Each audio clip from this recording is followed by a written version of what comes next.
కాంగ్రెస్ ప్రభుత్వం గౌరవ ముఖ్యమంత్రి రేవంత్ రెడ్డి గారి ఆధ్వర్యంలో జరుపుతున్న సంక్షేమ పథకాలు,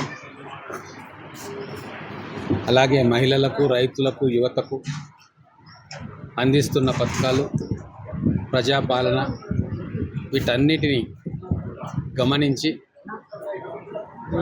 బీఆర్ఎస్ పార్టీలో ఉన్న పలువురు నాయకులు, ముఖ్యంగా గత ఎన్నికల్లో గెలిచిన సర్పంచ్లు, ఉప సర్పంచ్లు, అలాగే వార్డు మెంబర్లు చాలామంది ఈరోజు కాంగ్రెస్ పార్టీ కండువా కప్పుకున్నారు. రేవంత్ రెడ్డి గారు చేస్తున్న పథకాలకు పాలమూరు బిడ్డ మన జిల్లాను అభివృద్ధి చేస్తున్నాడు కాబట్టి వారికి బలం చేకూర్చడానికి, కాంగ్రెస్ పార్టీని బలోపేతం చేయడానికి ఈరోజు క్యాంప్ ఆఫీస్లో కాంగ్రెస్ పార్టీలో చేరడం జరిగింది. దాచక్పల్లి సర్పంచ్ గారు, వెంకటమ్మకుంట తాండా సర్పంచ్ గారు, వేపూరు ఉప సర్పంచ్ గారు, తర్వాత ఈ గ్రామాల్లోని వార్డు మెంబర్లు అందరూ కూడా బేషరతుగా కాంగ్రెస్ పార్టీలో చేరిండ్రు.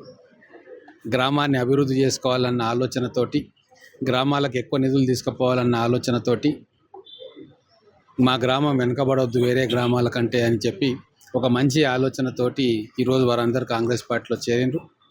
నియోజకవర్గంలో ప్రతి గ్రామాన్ని కూడా అభివృద్ధి చేసే బాధ్యత ఎమ్మెల్యేగా నాది.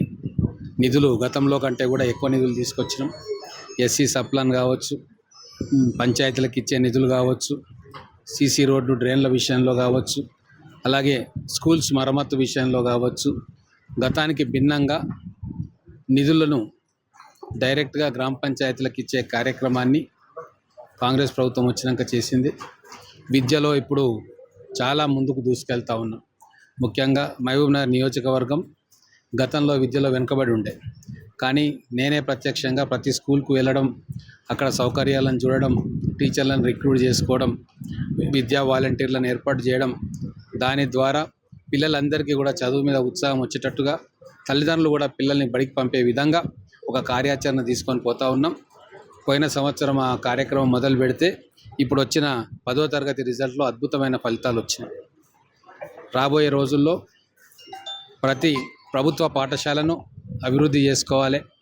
గ్రామాల్లో పేద కుటుంబాలు చెందిన పిల్లలు, రైతు కూలీల పిల్లలు, శ్రామికుల పిల్లలు, వాళ్ళు ప్రైవేటులో వాళ్ళ పిల్లల్ని చేర్పిస్తే వేల రూపాయలు ఖర్చు అవుతూ ఉంది.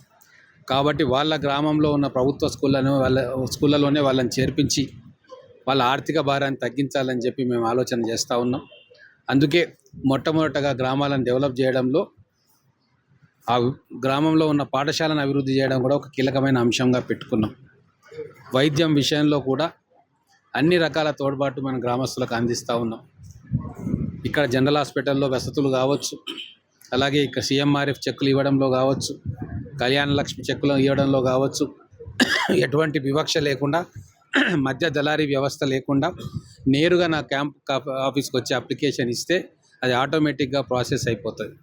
గతంలో ఎవరినో పట్టుకొని రావాల్సిన అవసరం కూడా లేదు. సో ఇటువంటి మార్పులు చేస్తున్నందుకు ప్రజలు కూడా హర్షిస్తూ ఉన్నారు. ప్రతిరోజు క్యాంపు కార్యాలయానికి వందల మంది వాళ్ళ సమస్యల మీద వస్తున్నారు.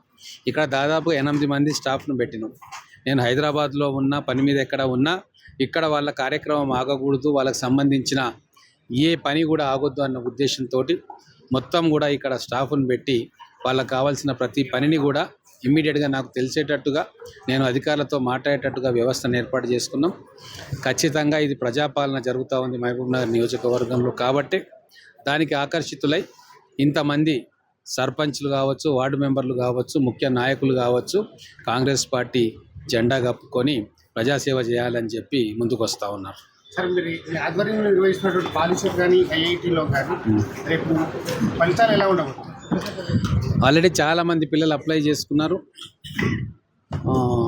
చాలామంది విద్యార్థులు ప్రభుత్వ పాఠశాల చదువుకున్న వాళ్ళు గతంలో చాలా తక్కువ మందికి అడ్మిషన్ దొరికింది IIITలో మొదటి సంవత్సరంలో కూడా. ఈసారి మనం ప్రత్యేక శ్రద్ధ కనబరచడంతో, కోచింగ్ క్యాంపులను కూడా పెట్టడంతో ఈసారి ఖచ్చితంగా ఒక 50-60 మంది మహబూబ్నగర్ పిల్లలు IIITలో అడ్మిషన్స్ పొందుతారని చెప్పి మేము ఆశిస్తూ ఉన్నాం. పిల్లలు చాలా కష్టపడి చదివిండ్రు. టీచర్లు కూడా చాలా కష్టపడి స్పెషల్ క్లాసెస్ తీసుకొని పొద్దున 5 గంటల నుంచి రాత్రి 7-8 గంటల దాకా పిల్లల కోసం ఓవర్ టైం పనిచేసిండ్రు. హెడ్ మాస్టర్లు కావచ్చు, జిల్లా విద్యాధికారులు కావచ్చు, అందరూ కూడా మన పిల్లలకు మంచి ర్యాంకులు తీసుకురావాలి, మంచి మార్కులు తీసుకురావాలన్న ఉద్దేశంతో డ్యూటీ అవర్స్కు అదనంగా ఎన్నో గంటలు మన పిల్లల కోసం వాళ్ళు కేటాయించడం, అది ఇప్పుడు సత్ఫలితాలు ఇస్తున్నట్టుగా మనకు అనిపిస్తూ ఉంది. రేపు IIIT అడ్మిషన్లు వస్తే మనకు పూర్తిగా తెలుస్తుంది. మన పాస్ పర్సెంటేజ్ కూడా చాలా ఎక్కువ పెరిగింది. గతంలో నేను ఎమ్మెల్యే అయినప్పుడు అంతకంటే ముందు సంవత్సరం 56% ఎంతో ఉండింది. క్రమక్రమంగా పెంచుకుంటూ ఈరోజు దాదాపుగా 90% వరకు తీసుకొని వచ్చినాం. 100% లక్ష్యంతో మేము పనిచేస్తూ ఉన్నాం.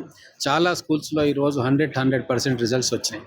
కొన్ని స్కూళ్ళల్లో గత సంవత్సరం వెనకబడిన స్కూళ్ళు, కోడూరు పాఠశాల ఉండే టంకర పాఠశాల గత సంవత్సరం వెనకబడ్డాయి.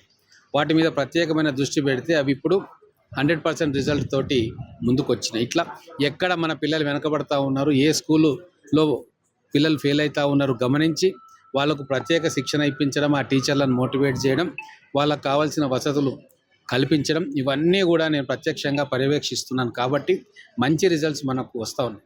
రిజల్ట్ ఒకటే కాదు, పిల్లలు కూడా పాస్ పర్సంటేజ్లు చూసుకుంటే గతంలో కంటే ఇప్పటికీ గణనీయంగా పెరిగింది. పాస్ కావడమే కాదు, ఆ సబ్జెక్ట్ను ఆకలింపు చేసుకొని మంచి మార్కులు తెచ్చుకొని భవిష్యత్తులో ఇంటర్మీడియట్లో వాళ్ళు ఇంకా మంచిగా నెగ్గుకు రాగలిగే పరిస్థితులను మనం ఇప్పుడు గ్రామాల్లోని పాఠశాలల్లో కల్పిస్తూ ఉన్నాం. కాబట్టి ఇదంతా కూడా ఒక ఆచరణీయమైన మార్గంలో, అలాగే ఒక పాజిటివ్ వేగా ముందుకు పోతూ ఉంది. దానికి అందరూ కూడా సహకరిస్తూ ఉన్నారు. వారందరికీ ధన్యవాదాలు.